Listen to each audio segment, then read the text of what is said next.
Welcome to another edition of African Captivating Stories. Let's get to work. In the Kingdom of Oduma, the sky cried with the people. Dark cloud called like morning cloud across the heavens, and throne troubled low and slow like a heartbeat fading in the wind. Women wore flowing red wrappers, their faces streaked with white clay and silent sorrow. Men bowed their heads and beat their chests as the royal crier announced the death of Princess Obiageli, the last born of the royal daughters. Now only one remained, Nnenna. She stood by the sacred river, barefoot and still, her eyes fixed on the waters that shimmered like secret. The air buzzed with whispers, because, they said, it has taken them all. Nnenna's heart beat like a trapped bird. The wind tuggled at her braids, as if urging her to run, but she stood rooted like the ancient Iroko tree near the palace wall. For generations, the royal daughters of Oduma had been beautiful, wise, and barren. No children, no heirs, no hope. It is the womb, the elder said, poisoned by the sins of the past.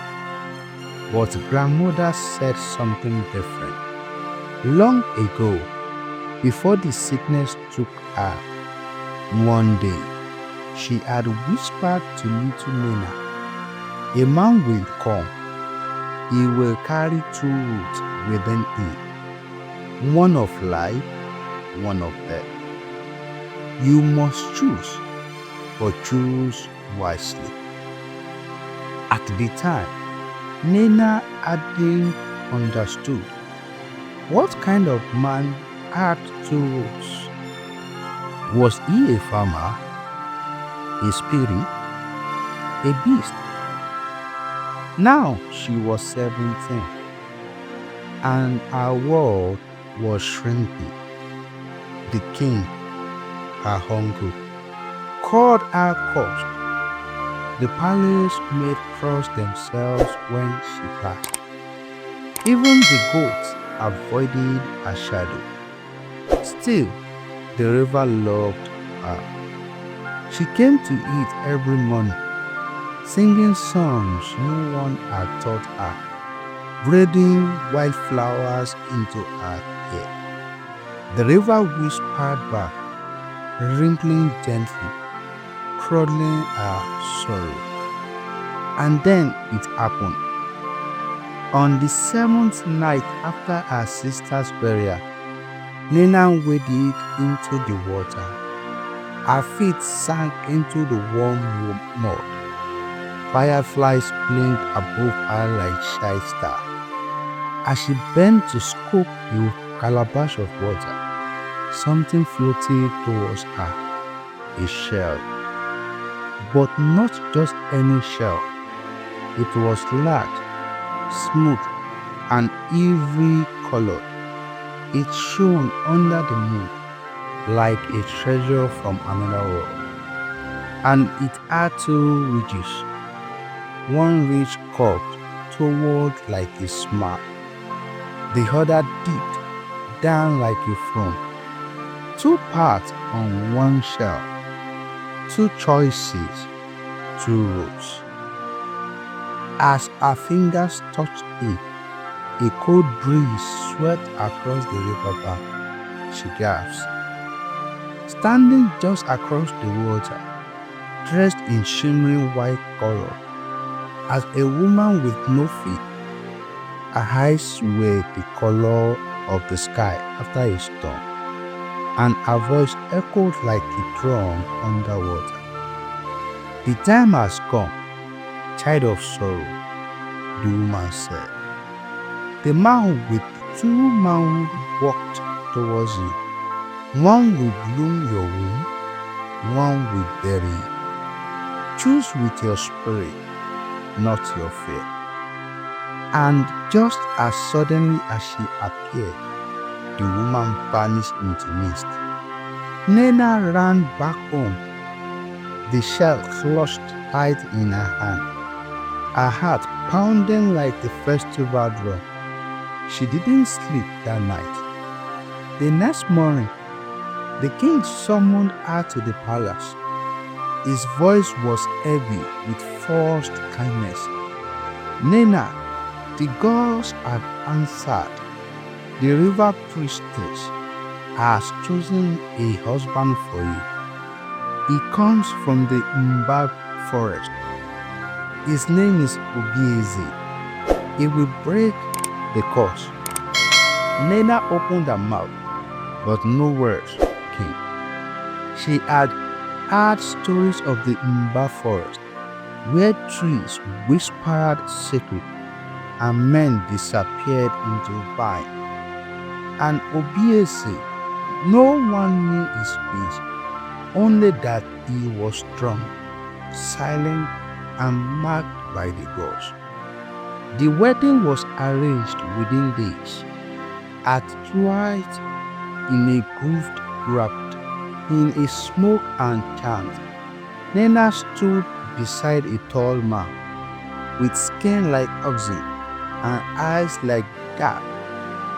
Well, Obieze did not speak. He simply looked at her, long and slow, like he could see all the broken pieces inside her. Drums beat low as the marriage ritual began. The river critters painted their foreheads with sacred ash. The elders circled them with carved staff. The wind stood still, holding its breath. That night, in their marriage hut, Nnenna waited. The fire crackled. Shadow danced along the mud walls. Then Obieze stepped forward and slowly untied his wrapper. But instead of reaching for her, he knelt. He touched his stomach and patted the fabric lower. And there they were, 2 scars, one glowing faintly with warmth, as if fire lit beneath the skin. The other pale and cold, like a snake had kissed it. Obieze met her gaze. One brings life, he said in a voice as soft as wind through lips. The other, death. But both are nigh, and only your spirit will know which to touch.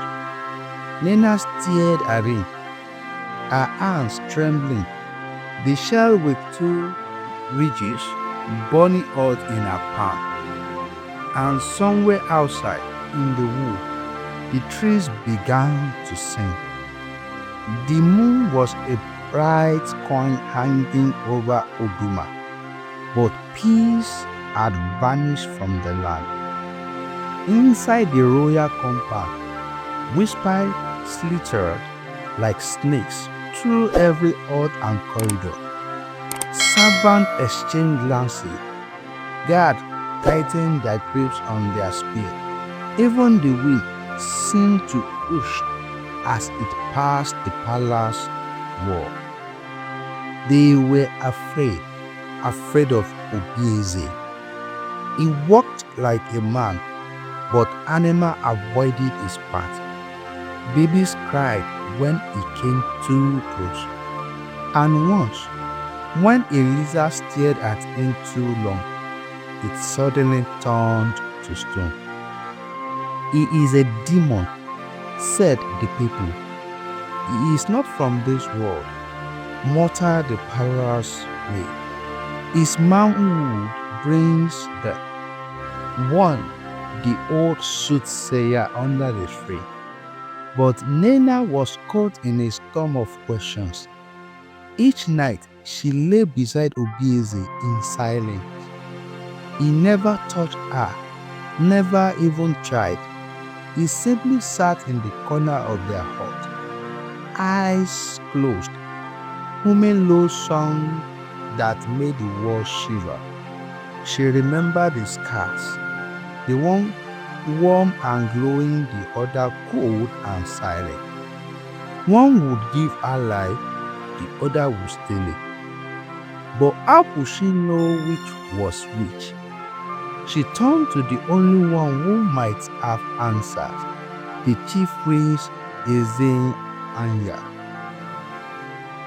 He was a tall man, always dressed in long red robe and carried necklace that clinked when he walked. His voice was like dried leaves, crackly and sharp.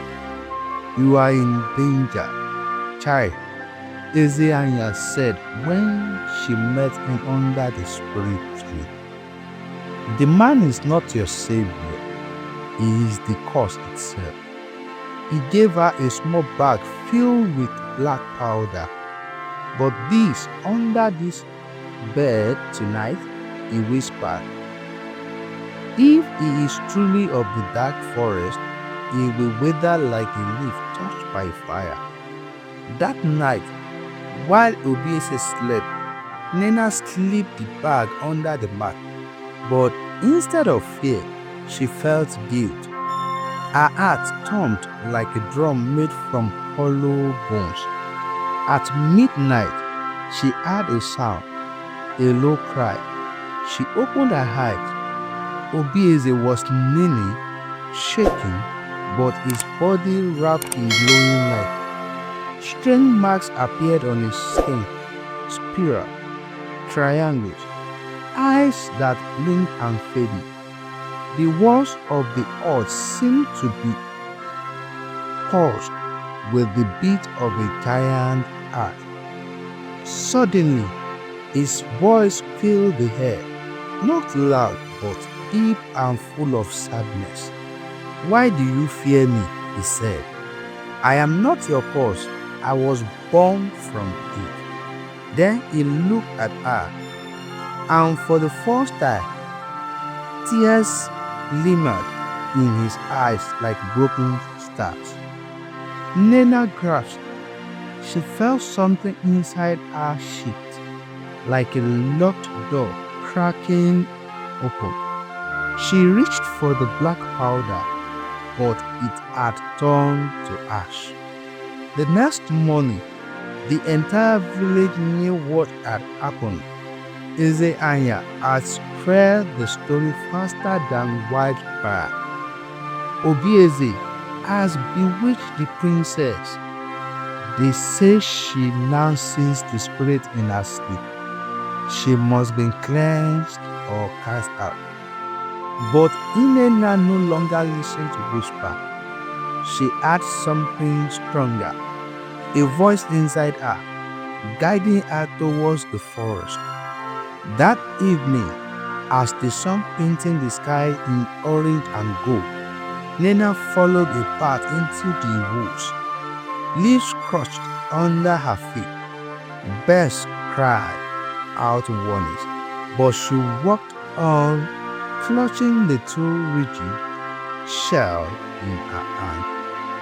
Deep in the Imba forest, she came to a clearing where the wind stood still. There, a pool of water glowed with light, not from the moon, but from something deep beneath. Obieze stood in the center, waiting. "I brought you here," he said softly, "because it is time to choose." Nnenna stepped forward, her heart hammering in her chest. The air smelled like old tree, wild honey, and secret. "I don't know which scar to touch," she whispered. Obieze nodded. "You are not meant to know with your mind," he said. "You must feel with your spirit." And so she closed her eyes. She remembered her sister, gone too soon. She remembered her grandmother's stories. She remembered the shell, and then she remembered the way Obieze cried. Not like a monster, not like a curse, but like someone who had carried pain along for too long. She stepped forward and placed her hand gently on the cold scar. At once, the sky roared. Wind howled through the trees.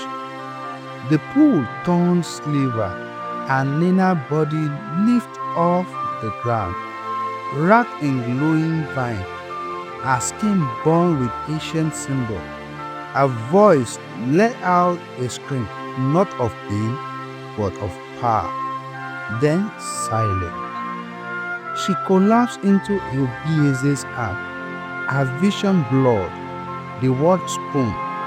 You chose the corpse, he whispered, but you choose it with love. That changes everything.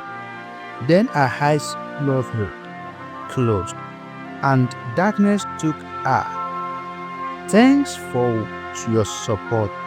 Please like and subscribe to this channel for more intriguing stories.